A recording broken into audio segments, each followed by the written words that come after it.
At my wedding reception, I was fixing my veil in the reflection of a copper backsplash I had spent 3 months restoring by hand.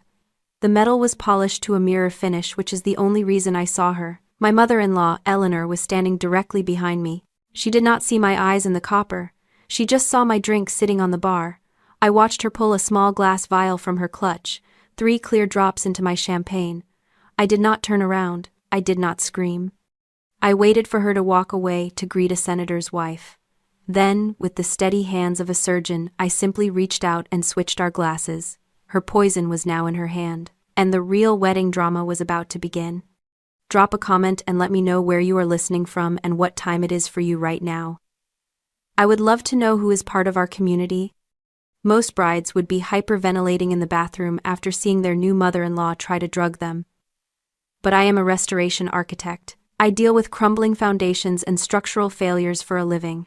Panic is a luxury I cannot afford. What I felt in that moment was not fear. It was static load. That is the engineering term for the immense silent weight a beam carries right before it decides to either hold the roof up or snap in half. I walked back to the head table, my heels clicking a steady rhythm against the hardwood floor. I checked my pulse. 80 beats per minute, elevated but controlled. I smoothed the silk of my dress and sat down next to Ethan. The man who saved children's lives as a pediatric surgeon but could not see that his own mother was a pathogen. He squeezed my hand under the table, his thumb brushing over my ring. He looked at me with so much love it almost hurt. He whispered that I looked beautiful.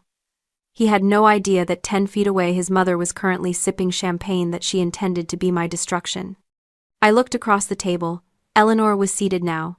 She was holding court with my parents, laughing at something my father said, playing the role of the benevolent matriarch perfectly.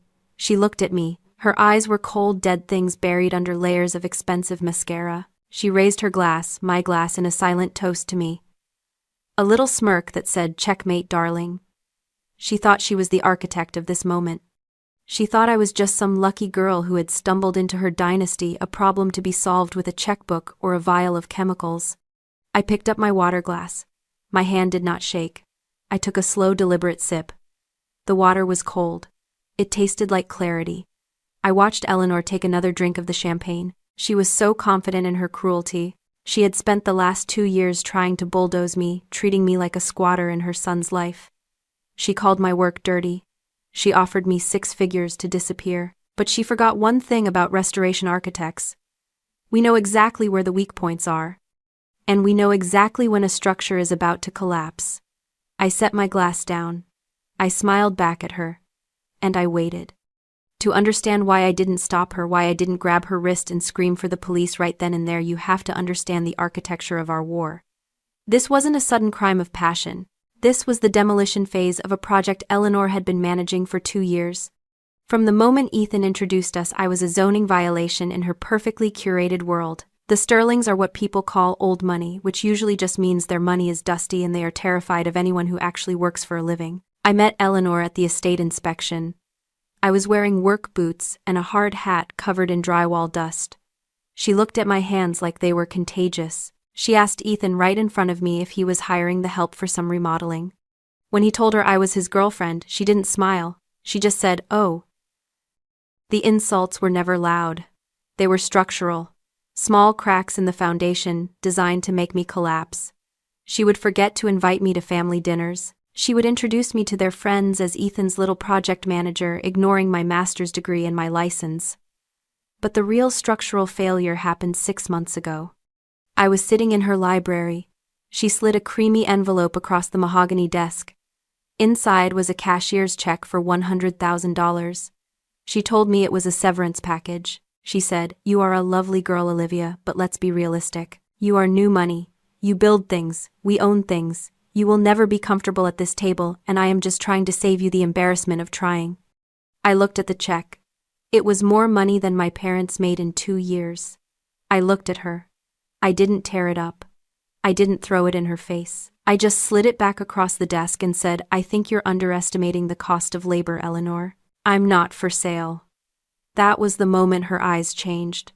That was when I stopped being a nuisance and became a threat. And threats have to be neutralized.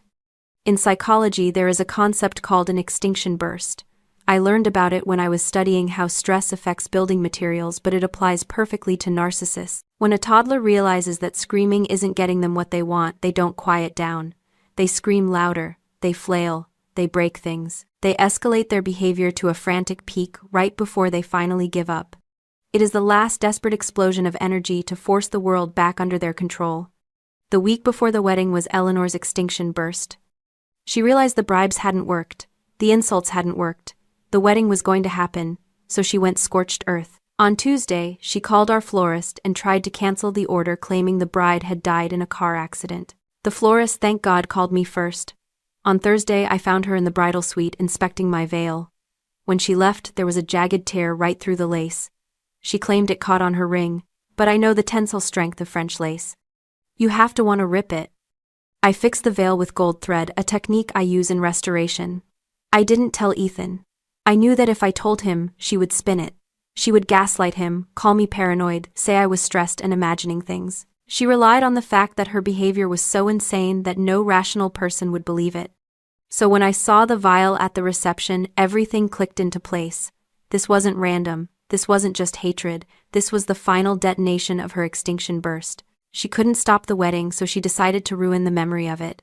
She wanted me sick. She wanted me humiliated. She wanted to prove to every high society guest in that room that I was weak, messy, and unworthy of the sterling name. She wanted a disaster. I just decided to let her be the victim of it. The thing about structural failure is that it is rarely instantaneous. Before a building collapses, it groans. The rivets pop, the wood splinters. You just have to be quiet enough to hear it. The reception hall was loud with applause as Ethan finished his speech. He was charming, self-effacing, perfect. He sat down and kissed my cheek, whispering that he was the luckiest man alive. Then the room went quiet. The tapping of a spoon against crystal echoed like a warning bell. Eleanor stood up. She looked regal in her silver gown. She held the champagne flute, the one with the gold rim, the one she had tainted high in the air. The room waited. She smiled at the guests, then turned her gaze to me. It was a predator's smile. Marriage, she began, her voice projecting with that practiced finishing school cadence, is about partnership. It is about knowing who you are and where you come from. A few of her friends at table 4 chuckled, and most importantly, it is about trust. Knowing that the person sitting next to you has your best interests at heart. She looked me dead in the eye on the word trust. I didn't blink. I raised my water glass. Eleanor raised the poisoned chalice. To the happy couple, she said. She tipped the glass back. I watched the golden liquid disappear. I watched her swallow. 1 gulp. 2. She drained it. For a moment, nothing happened. She sat down, looking triumphant. She turned to my father and started talking about his golf handicap. 1 minute passed. Then 2. I sat perfectly still, my hands folded in my lap, counting the seconds like a metronome. At 2 minutes and 40 seconds, the groaning started. Eleanor stopped talking mid-sentence. She blinked rapidly, her hand going to her throat. Her face, usually a mask of heavy foundation and composure, turned a violent shade of gray. She tried to stand up, maybe to excuse herself to the restroom, but gravity had other plans. Her knees buckled. She grabbed the tablecloth to steady herself, pulling a centerpiece of expensive lilies down with her. Then the emetic did exactly what chemistry dictated it must do. It wasn't a polite swoon. It was violent. Eleanor retched a guttural, ugly sound that silenced the string quartet. She vomited directly onto the head table, all over the silk runner, the china, and the skirt of her custom-made gown. The smell hit us instantly. The woman who had spent 60 years cultivating an image of untouchable perfection was now heaving on the floor in front of 200 of the city's elite. "Mom!" Ethan shouted, jumping up. "Mom!" She looked up at him, eyes wide and unfocused, gasping for air. "I don't," she slurred. "I don't feel." She collapsed sideways into the mess she had made. The room erupted into chaos. But I stayed seated for 1 second longer, watching the ruin. It was ugly. It was tragic. And it was exactly what she had ordered for me. In a crisis, most people panic. As the guests screamed and crowded around, I stood up and took charge. I told the DJ to cut the music. I directed the coordinator to clear a path for the paramedics. Ethan was on the floor with her, checking her vitals, his surgeon training kicking in. He was shouting commands, pulse-thready airways, clear pupils dilated. The paramedics arrived in 4 minutes. They loaded Eleanor onto the stretcher. She was barely conscious, moaning something incoherent. As they lifted her, her beaded clutch bag, which had been resting on her lap, slid off and hit the floor. The clasp snapped open. Contents spilled across the hardwood: a lipstick, a compact mirror, and a small empty glass vial. Ethan saw it. He froze. But that wasn't the smoking gun. Next to the vial was a piece of heavy cream-colored stationery folded into a square. I reached down and picked it up. I knew what it was before I opened it. It was in Eleanor's handwriting, elegant looping script. I walked over to Ethan. He was staring at the vial, his face pale. "Ethan," I said. My voice was low, cutting through the noise. "Read this." He looked at me confused, then took the paper. I watched his eyes scan the words. "Ladies and gentlemen, I must apologize for the interruption. My new daughter-in-law has struggled for years with personal demons. We hoped the stress of the wedding wouldn't trigger a relapse, but it seems the alcohol was too much. Please forgive the mess. We will get her the help she needs." It was a speech. A speech she had written before the reception. She hadn't just planned to make me sick. She had planned the narrative of my destruction. She was going to frame my poisoning as a drunken bulimic breakdown. She was going to take the microphone while I was vomiting and destroy my reputation forever. I saw the change happen in Ethan's face. It is a rare thing to watch a man become an orphan while his mother is still alive.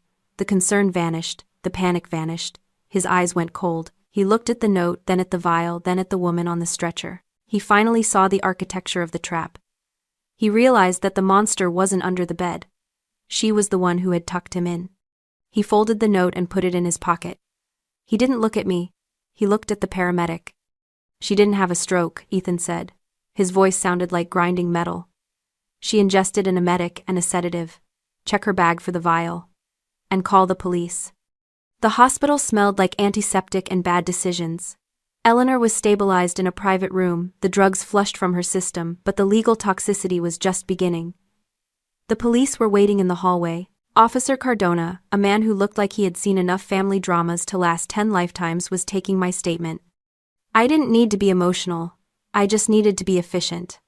I pulled up the file on my phone. While the paramedics were loading Eleanor, I had texted the venue manager.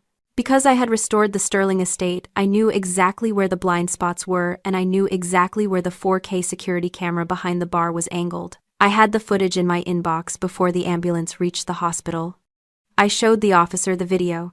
Timestamp 2:47 p.m. Eleanor looks around. She pulls the vial. She drops the poison. It was high-definition proof of a felony. Ethan walked out of Eleanor's room. He looked 10 years older than he had that morning. He walked past me, past his father, who was sitting with his head in his hands, and went straight to the officer. "My mother is awake," Ethan said. His voice was clinical, detached. "She wants to make a statement." "Did she confess?" the officer asked. Ethan laughed, a dry, humorless sound. "No, she told me she did it to save me. She said Olivia was a gold digger who was ruining the Sterling bloodline. She said I would thank her one day." I watched Ethan. This was the moment. The cord was either going to snap, or it was going to strangle us. Eleanor had played her final card, the mother knows best defense. She was banking on 30 years of guilt and obligation to make him drop the charges.